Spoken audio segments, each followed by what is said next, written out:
An SUV with Ferrari's horse badge on the grille won't ruin the brand though. After all, successful iterations of the concept have served sports car brands such as Porsche and Lamborghini quite well. It's not only ultra-performance utes like the Cayenne Turbo or the Urus that the Purosangue will have in its crosshairs, but also ultra-luxury models such as the Bentley Bentayga and the Rolls-Royce Cullinan. A thundering V12 engine will be the only powertrain offered. Want to know about it in detail?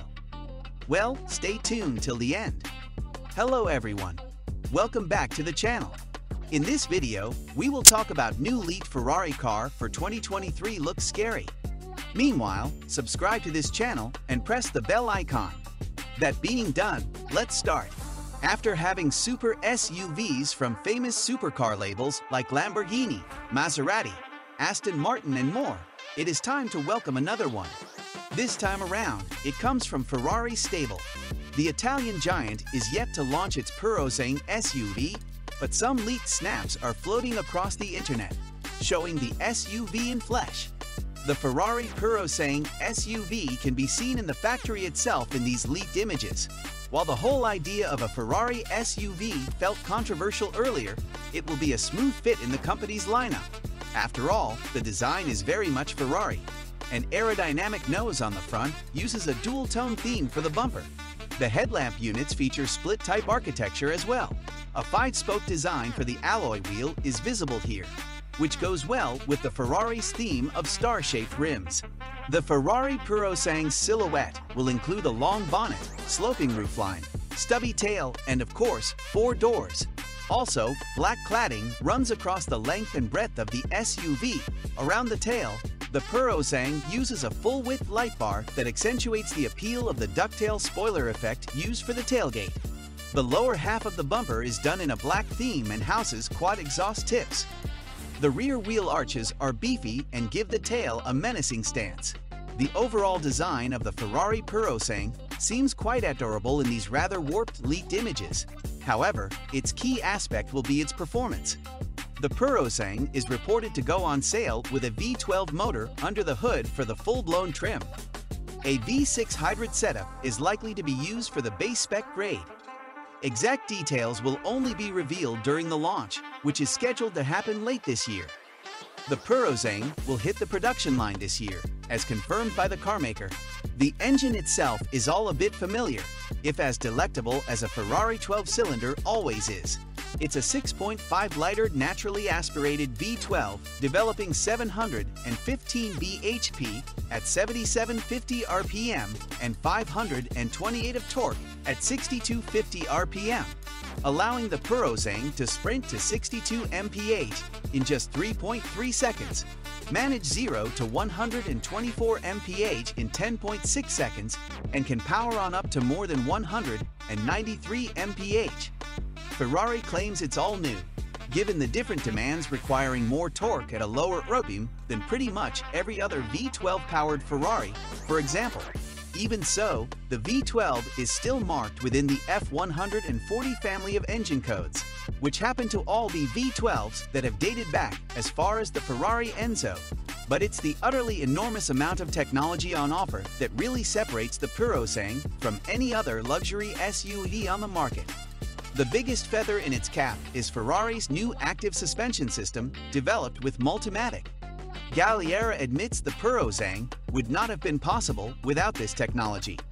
The active suspension system features electric motor actuation, allowing the wheels and body's forces to be more accurately controlled and allows for higher suspension frequencies than adaptive damping.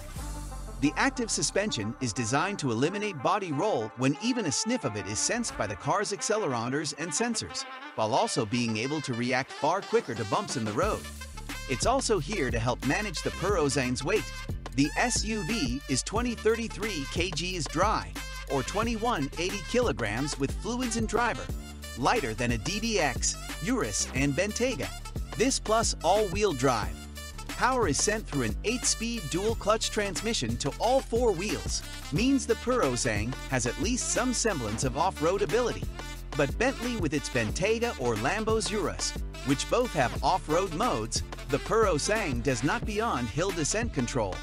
But you have to know, it's not a Jeep, says Gianmaria Fulgenzi, Ferrari's Chief Product Development Officer, pointing out that it's useful for snow and dirt trails, but not rock crawling or wading. As well as the active suspension tech, the latest version of Ferrari's side slip control suite of traction control systems. Remember when it was just designed to help Ferrari slide without crashing? Now we're on version 8.0 with the Purozane introducing ABS Evo that works with the Purozane's brake-by-wire system as well as four-wheel steering and eDiff and more. The Purozane remains a 2+2 like all of the brand's Grand Tours, including the GTC4 Lusso and FF in its most recent history, because a 5-seater would not be consistent with us, says Manzoni. In order to stand out though, Ferrari has made the rear doors rear-hinged. The brand calls them welcome doors, and they're designed to increase space for those getting in and out of the rear seats. We call them suicide doors, and they're powered for your convenience. Each of the 4 seats has a huge amount of adjustment too. The whole interior is a step up in terms of usability for Ferrari. We had some time investigating the interior, and it's an interesting concept. The brand's arguably frustrating haptic touch panel-controlled steering wheel remains, but there are new controls for the air conditioning and seat controls via dials in the center of the car, as well as the ability to include a passenger display that's far larger than Ferrari's ever installed before.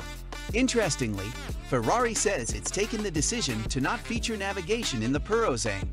Galliera cites cybersecurity reasons, saying that Ferrari doesn't have the same resources as some larger OEMs or even major software giants to keep all of its clients' data safe in the event of a hack, so it's reducing the amount of infotainment services it will offer to customers out of the box. The level of security is not enough for us to satisfy our clients, he says. Instead, Ferrari says that wireless Apple CarPlay and Android Auto are standard, as is a wireless charger, so customers can use those services instead. Naturally, Ferrari's closest and friendliest clientele got the heads up first.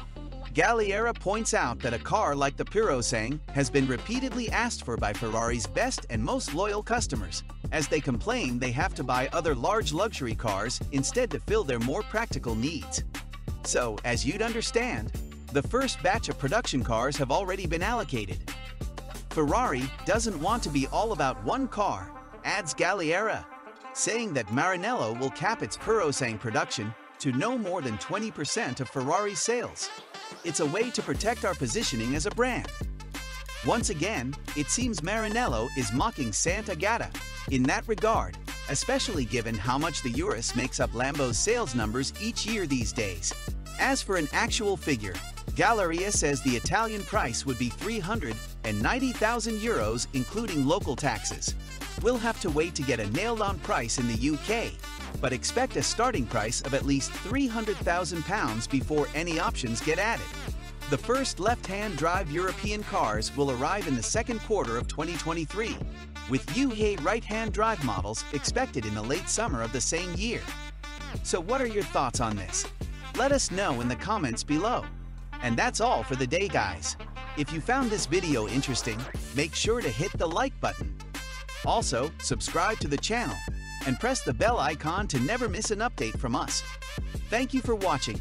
We'll see you at the next one. Until then, peace.